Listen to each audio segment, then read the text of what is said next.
Have you redirected resources away from your core FBI responsibilities toward the mass deportation effort?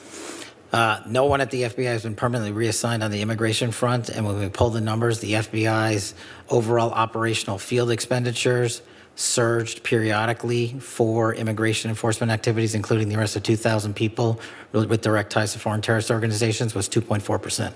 You made these provably false statements that I know are sort of like urban legend in right-wing media about margaritas in El Salvador, which is provably false. And so coming from the mouth of an FBI director to make provably false statements in a hearing like this is extremely troubling. My final question to you, Mr. Director, is do you know that it is a crime to lie to Congress? Do you know that? That's my last question. I have not lied to Congress. I didn't ask you that. Lied to Congress is you. Do you?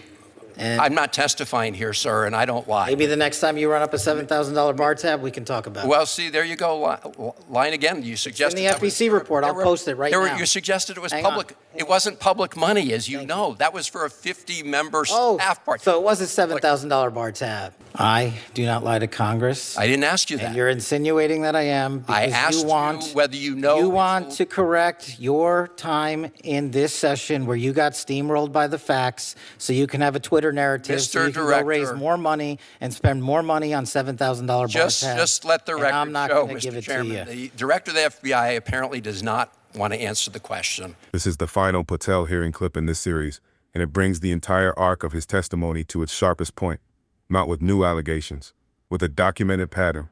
Across multiple hearings, Patel has used the same defenses repeatedly. The articles are false. There's ongoing litigation. I don't have the list in front of me. I'll get back to you. Nobody was permanently reassigned. And when pressed to the edge, he attacks the senator personally.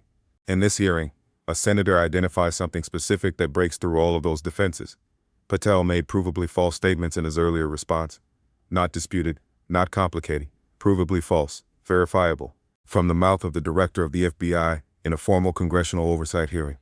And when asked the one question that has no defensible wrong answer, do you know it's a crime to lie to Congress? Patel refuses to say yes.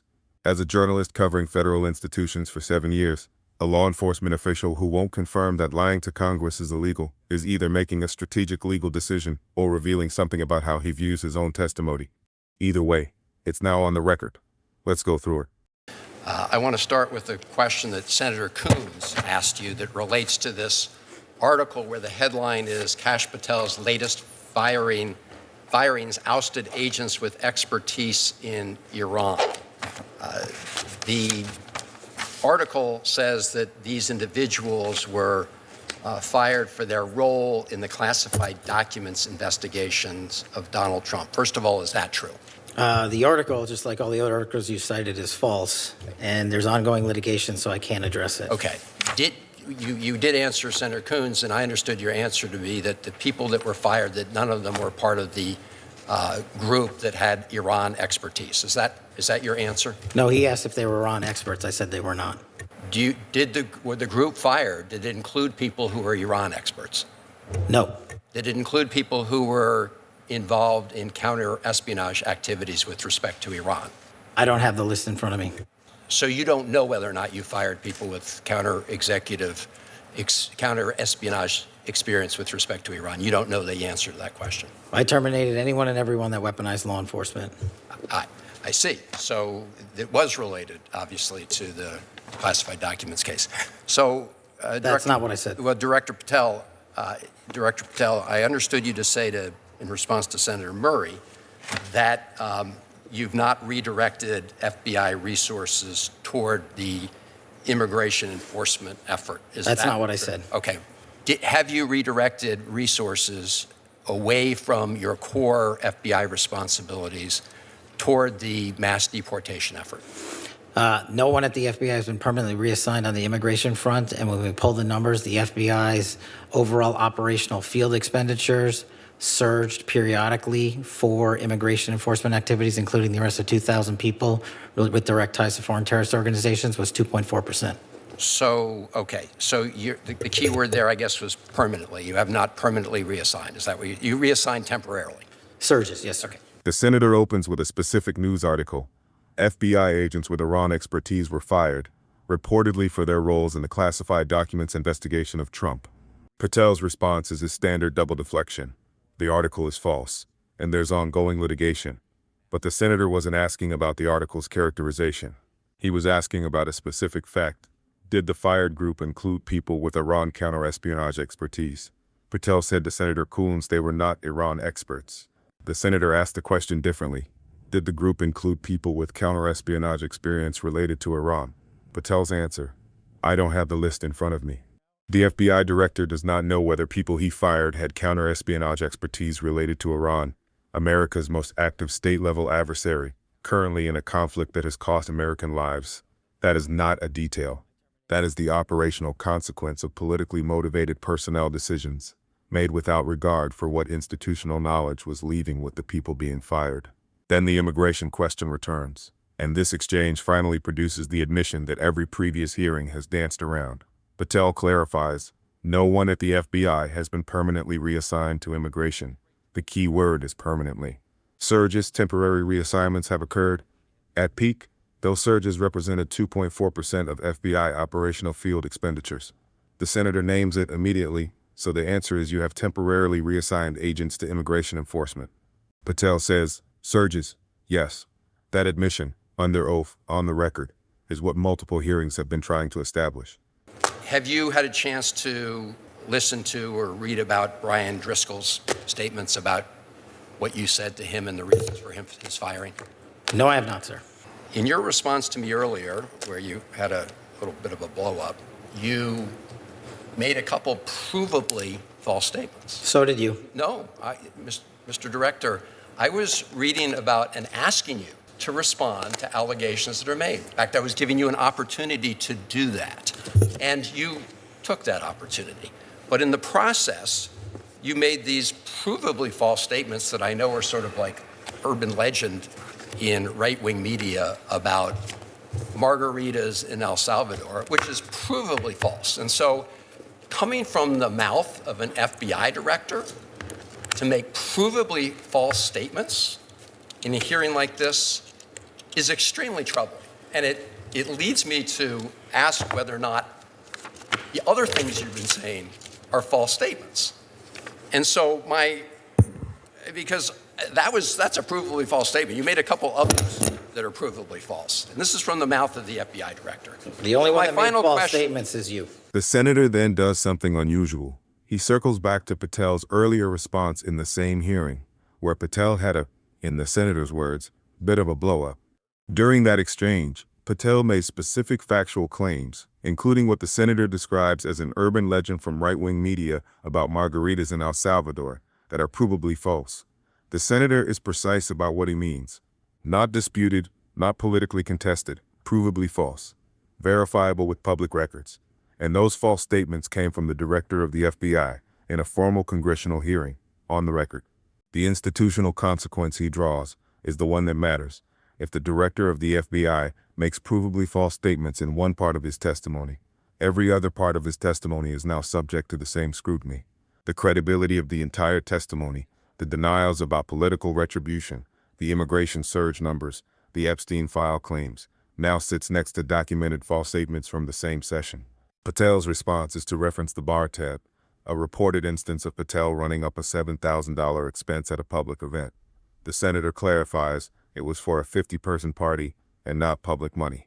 Patel says the senator is lying again. The exchange descends briefly before the senator regains the thread.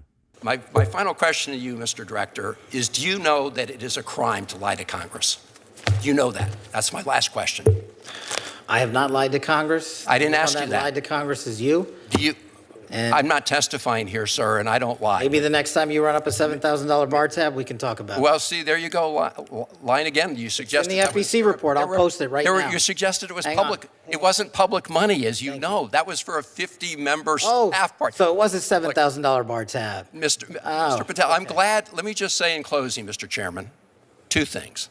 I'm glad that you have agreed to take the test regarding, whether you have alcohol problems. I'm glad you agreed with me to do that. You still haven't answered my final question. Do you know, Mr. Director, that it is a crime to lie to Congress? Do you know that? I do not lie to Congress. I didn't ask you that. And you're insinuating that I am because I asked you want you whether you know. You want to correct your time in this session where you got steamrolled by the facts so you can have a Twitter narrative so Mr. you can go Director, raise more money and spend more money on $7,000 bar tabs. Just let the record I'm not show, gonna give Mr. it to Chairman. you. The Director of the FBI apparently does not want to answer the question about whether or not it's a crime to lie to Congress, and I find that extremely troubling. I find it troubling that you lie to the American people every day. You are a disgrace, Mr. Director. Not and nearly as big the as fact you. that you can't answer that question, that concludes my questioning, Mr. Chairman, but I'm obviously very troubled. The closing sequence is the most legally significant of the hearing, and the most revealing about how Patel views his relationship with congressional oversight. The senator asked the question that has no defensible wrong answer. Do you know it is a crime to lie to Congress? It's not a trap. It's not a rhetorical device. It's a foundational statement of law that every witness in a congressional hearing is presumed to understand. Every senator in this series has used some version of it as a closing warning, and every previous witness has confirmed it, because confirming it commits them to nothing except acknowledging the law.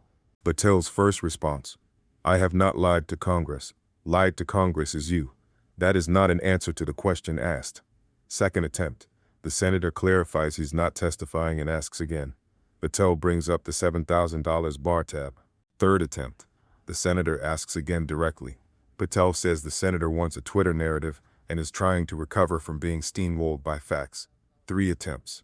The question was never answered. The senator lets the record close itself. The director of the FBI apparently does not want to answer the question about whether it is a crime to lie to Congress. Patel's final response: I find it troubling that you lie to the American people every day. You are a disgrace. My read as a journalist, the refusal to answer their question is the most consequential single moment across every Patel hearing in this series. Not because it proves he lied, not because it constitutes an admission, but because of what it reveals about how he views congressional oversight itself. A witness who understands and respects the process confirms it's a crime to lie to Congress, because that confirmation is the foundation of every oath he's taken. A witness who doesn't confirm it is either making a strategic legal calculation about his own exposure, or signaling that he doesn't consider Congress an authority over him at all. Either way, that answer, and the absence of the answer it should have been, is now the last thing in the congressional record from 7 months of Kash Patel testimony. And records have a way of outlasting the people who create them. Let's start with President Trump's summit in China. He returned without securing a commitment from China to help broker an end to the war in Iran. I'm curious, do you think that the U.S. needs China's support in order to bring an end to the war with Iran? I don't think we need China's support. I think the fastest way to end the war in Iran is just to stop digging a hole even deeper, and that's what we should do right now. After all, Donald Trump was the candidate who said he was going to keep us out of wars and he was going to focus on bringing down prices. And of course, he's done just the opposite. Gas and other prices are going through the roof. He says he's not thinking about American finances, and he's gotten into this in this war that's making us less safe. So no, we don't need China to get us out. All right, let me shift gears now, Senator. I do want to ask you about something that unfolded this week on Capitol Hill. This was your heated exchange with FBI Director Kash Patel. It was during a Senate hearing this week where the two of you sparred over reporting about Patel's alleged drinking habits. We have to stress that Patel has denied all of the allegations. Oh, I don't. But it's not simply because of this issue, the fact that there's so many reports that indicate that his drinking has meant that he's incapacitated at many times. As I said, Kristen, I really don't care what he does on his free time, so long as he's not putting the public at risk, so long as he's not compromising his important mission as director of the FBI. But beyond this, we also have the fact that he has completely weaponized the FBI. He went after agents who were helped investigate the January 6 rioters. More recently, he went after agents who were part of the investigation of Trump's taking classified materials to Mar-a-Lago. They didn't decide to do that. They were following their orders